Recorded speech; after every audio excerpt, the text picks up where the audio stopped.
So in my ongoing attempts to garden out here in the high desert, I'm trying to employ all the tricks that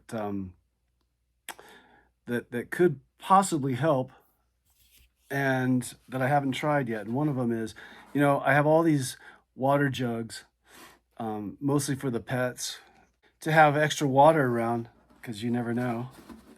I know that burying earthen jars or terracotta pots or whatever into your soil, and then there's a slow seepage outward into your garden, that's ancient, right? But it's also costly to buy all those pots and what have you. This is free, and these things just piled up, and I've been recycling them. So by drilling a few holes and burying them, right, just towards the bottom,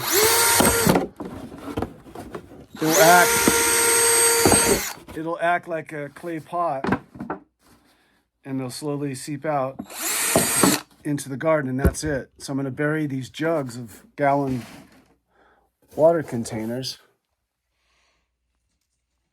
right? Instead of throwing them out or recycling them and considering them trash, I can try using them. I really need to get into those roots of my fruit trees and get them hydrated and kick them into better growth. So I'm hoping this works. I'll let you know. Okay, I'm going to start with these 5 jugs, and then I'll show you where I'm going to bury them. And if you've tried this, please let me know. I would, I just saw this on a YouTube video, and I thought, well, let's just give it a try, All right, so this is the newest garden area, even though I started this last year. Really been working on conditioning the soil. A lot of things have died. It's got full exposure, and it was barren ground just like this. Hard packed clay, sandy, not a lot of organic material. So it's been a struggle. So I'm gonna try these jugs in this garden area and see if the plants like it. All right, so I got the jug buried. And then just gonna fill it with water. Let it do its thing. So I really like this. And this is, I'm just showing you the proximity. I'm burying it next to this plant's struggling. So I'm gonna try this. And then this plant over here is struggling. So I've got the holes cut going in the direction that I want to seep outwards towards these plants, but at the same time, have the plants reach for it at the root level and go to the water. I don't have holes all the way around the bottom. I've cut them in a direction that I want to specifically go out to these, struggling plants. And it's great because you can measure the watering. So this is exactly a gallon, obviously. And if it seeps through and is dry, I just refill it. And I know that I know the amount that I'm giving the plant. Otherwise, and also it is far enough from the plant that you can't overwater because the roots will not get root rot. And so they're reaching towards the water's reaching towards them, but it's not saturating the root ball. And also using these troughs to just landscape with,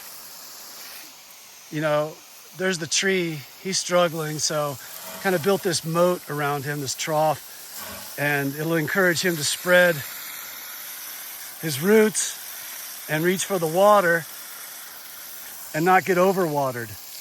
And they get lazy when they get overwatered. They don't stretch out, so you got to make them work a little bit. Anyway, this is a good way of doing it. It's ancient. We'll see if it helps this guy, hopefully. So it's been a few days since adding this shade cloth, burying these jugs of water, doing some underground slow drip irrigation. Everything looks a little better out here in just a few days. So I'm adding more gallon water jugs to the mix here, and I'm trying to do it around each of my fruit trees. This is a Honeycrisp apple tree, and it's only been planted for about a month. So I added this jug, and I don't turn the hose on full. Just want it to fill it up and just keep seeping. Put a few gallons of water to this guy today and see how he responds. And then once the jug fills up, I just let it run for a while and just trickle out. Around here, around the tree, is a little trough, so the water doesn't pool around the roots. It's only trickling around the tree, and the tree is actually on a mound which is built up underneath all that compost and mulch. All right, so I've had this going for about 15 minutes, and you can see there's a pretty good soaking going on. But what's happening is I'm pulling the feeder roots out towards this source of water that's underground and on top as well, but it's seeping down so that the feeder roots can expand outward, and it's commensurate to how big the canopy will spread as well. So I'm encouraging it to spread its branches out by spreading its roots out. If this technique works, then instead of hand watering it like I'm doing now, I'll run some lines out here and make it semi-permanent. All right, it's time for the soaking tub to be resurrected. So it sat all winter and accumulated muck, so I'm gonna re-cement where it needs it. There were some cracks in here, so I'm gonna re-cement, smooth out the bottom, let it dry, waterproof it, because we're heading into hot days here, so it's time.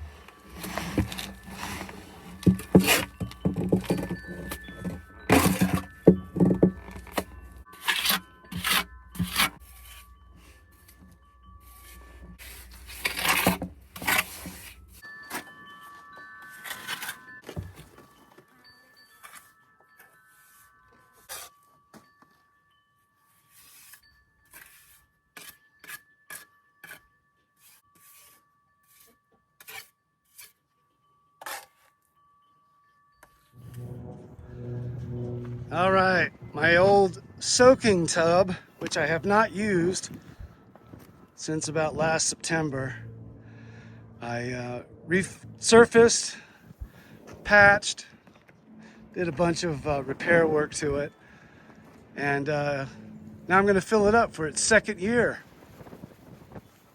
I wish it was a little bit hotter today, but yeah, it's just windy and not soaking tub weather.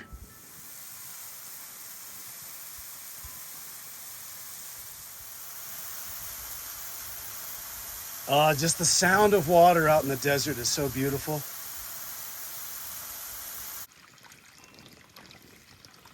It's nice to have this back and running. I just love to hear the sound of the waterfall. Right. And the burbling on the rocks, and then, yeah, this thing's gonna be so nice. I can't wait for the next hot day. Might be today, regardless of the weather. And of course, my all-time favorite thing to do out here is finding rocks. It's the best. So I've come down to the arroyo looking for flat rocks I'm going to use for paving stones, basically. But there's endless things you can do with rocks. They're just an amazing material. They're just so abundant. Look at all this.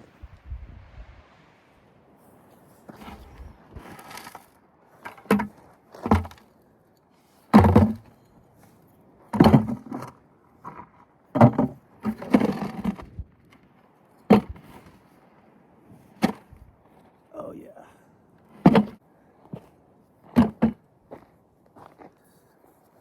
You know, the difference between being out here and versus other places, when you're looking for rocks and you pick them up and they're rather large, you always find shit underneath them, you know, a spider or some bugs or something. Here, rarely, and whatever comes out of that rock, you don't want to be anywhere near. So, yeah, I was just thinking about that. All right, I got my rocks.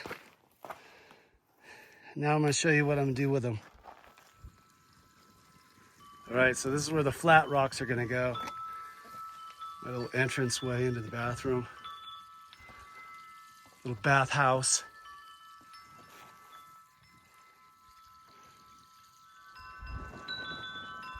There it is. Quick little job.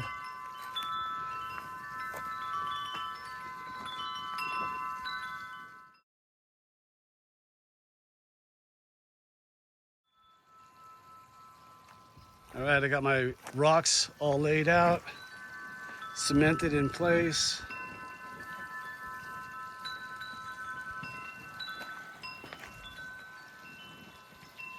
And then around the soaking tub as well, a little walkway. And I'll add more. Just gotta find more flat rocks. I've kind of picked it clean around here, so. But yeah, I like it.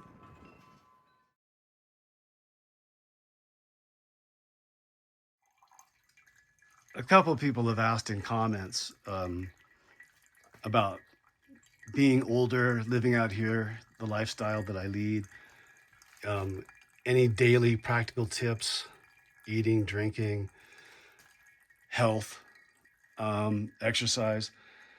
Lately, so I got the Berkey, right? And lately I've been putting the filtered water into these glass mason jars, and then I'll show you where I put them out in the sun for at least an hour. And I add a pinch of Celtic sea salt with a lemon, right? Good chunk of lemon there. And that's what keeps me going all day. Okay, so that's it right there.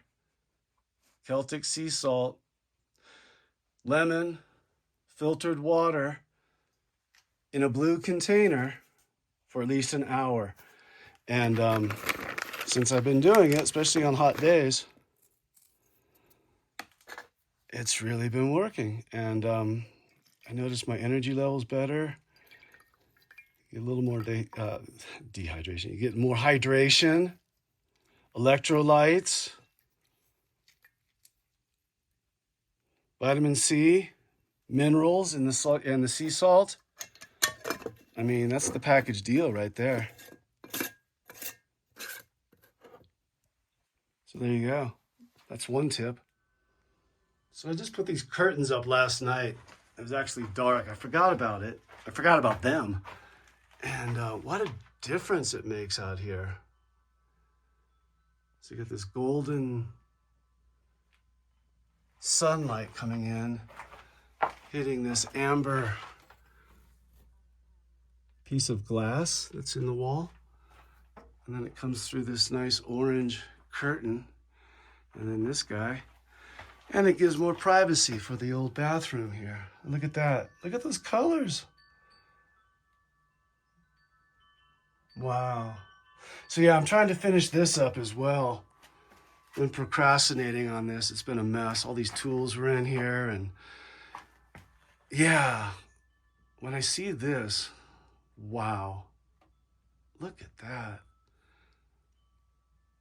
I love it. Super happy about this little area. I don't need to preface this that I'm not a gardener, but I'm learning, and the learning is very specific to this climate, this elevation, and this location, but I'm learning. This guy was really struggling. He's an Arizona ash, 3 years old, and he should be doing a lot better. But as soon as I started doing this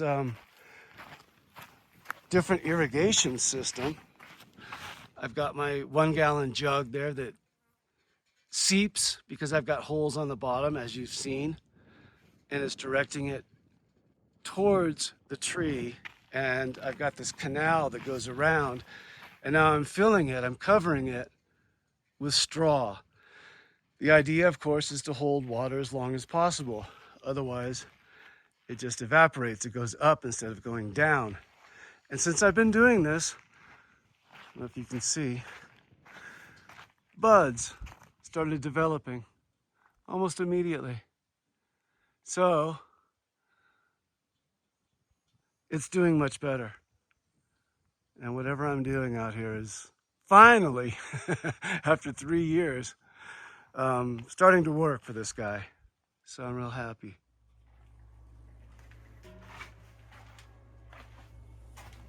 So that's about it for now. That's the update, the progress report.